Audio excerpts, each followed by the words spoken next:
Assalamualaikum warahmatullahi wabarakatuh. Perkenalkan, saya Naila Istiana dengan NPM 2011-080417 dari Prodi Bimbingan Konseling Pendidikan Islam kelas A semester 6. Jadi hari ini kita akan membahas materi tentang pentingnya meningkatkan motivasi belajar. Jadi sebelum kita memulai pembelajaran hari ini, terlebih dahulu kita membaca doa menurut kepercayaan masing-masing. Berdoa mulai. Berdoa selesai. Apa kabar semua hari ini? Alhamdulillah sehat ya. Sekarang Ibu mau tanya, kira-kira yang tidak hadir hari ini siapa ya? Coba dicek teman-teman yang sebelahnya, yang di kanan dan kiri yang tidak hadir. Hadir semua ya? Oke, bagus. Jadi kita hari ini akan membahas mengenai pentingnya meningkatkan motivasi belajar. Pentingnya motivasi belajar dalam kegiatan belajar sangat diperlukan adanya motivasi. Yang pertama itu ada menyadarkan siswa pada awal belajar, proses dan hasil akhir. Dan yang kedua itu ada menginformasikan tentang kekuatan usaha belajar siswa yang dibandingkan dengan teman sebaya. Dan yang ketiga itu mengarahkan kegiatan belajar siswa. Dan yang keempat membesarkan semangat belajar peserta didik. Dan yang kelima itu ada menyadarkan adanya perjalanan belajar, pengertian motivasi belajar sendiri ya. Jadi motivasi belajar sendiri berasal dari kata motif yang dapat diartikan sebagai daya penggerak yang ada di dalam diri seorang untuk melakukan aktivitas tertentu demi tercapainya suatu tujuan. Thomas Algood dan Jeremy berpendapat bahwa motivasi itu merupakan suatu penggerak, pengarah, dan memperkuat tingkah laku seseorang dalam melakukan perbuatan tertentu.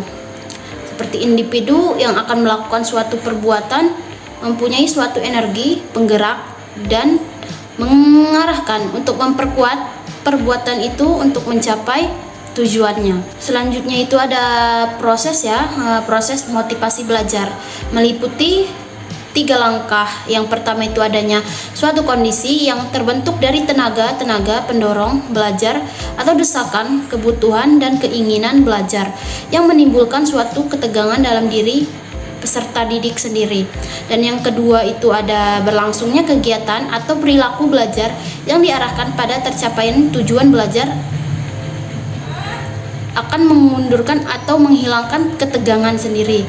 Dan yang ketiga itu ada pencapaian tujuan belajar dan berkurangnya atau hilangnya ketegangan di dalam diri. Selanjutnya itu ada jenis motivasi dalam membahas macam-macam motivasi belajar. Di sini ada 2 macam sudut pandang motivasi belajar sendiri. Yang pertama itu ada motivasi yang berasal dari pribadi seseorang yang biasa disebut motivasi intrinsik, dan motivasi yang berasal dari luar diri atau seseorang yang biasa disebut motivasi intrinsik. Motivasi intrinsik itu menurut Saiful Bahri sendiri, motivasi yaitu motif-motif yang menjadi aktif atau berfungsinya tidak memerlukan rangsangan dari luar, karena dalam diri setiap individu sendiri ya sudah ada dorongan atau melakukan sesuatu. Dan selanjutnya itu ada motivasi ekstrinsik.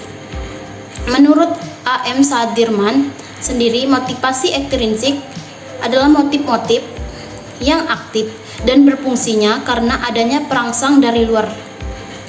Selanjutnya itu ada faktor-faktor yang mempengaruhi motivasi belajar sendiri.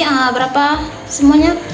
Baiklah, ada 2. Yaitu yang pertama itu faktor internal, meliputi faktor fisik seperti gizi atau kesehatan dan fungsi-fungsi fisik atau terutama panca indera. Dan selanjutnya itu ada faktor psikologis. Faktor psikologis berhubungan dengan aspek yang mendorong atau menghambat aktivitas belajar pada peserta didik.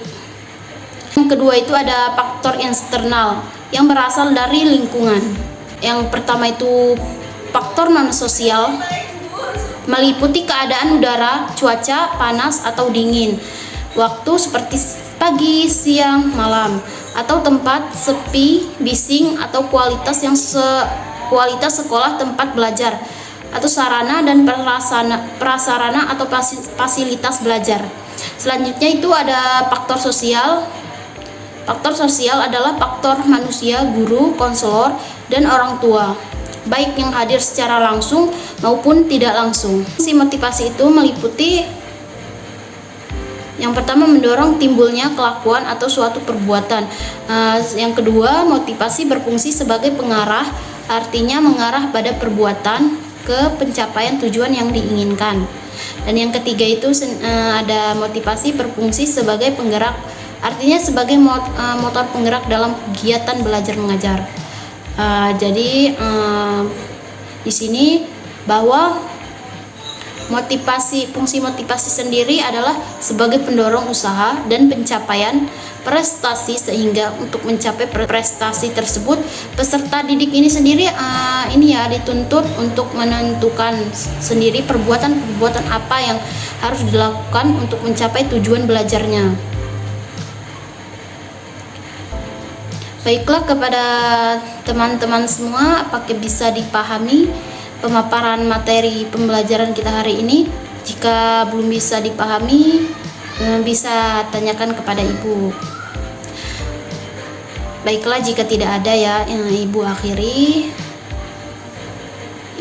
ya. Sekian, terima kasih. Wassalamualaikum warahmatullahi wabarakatuh.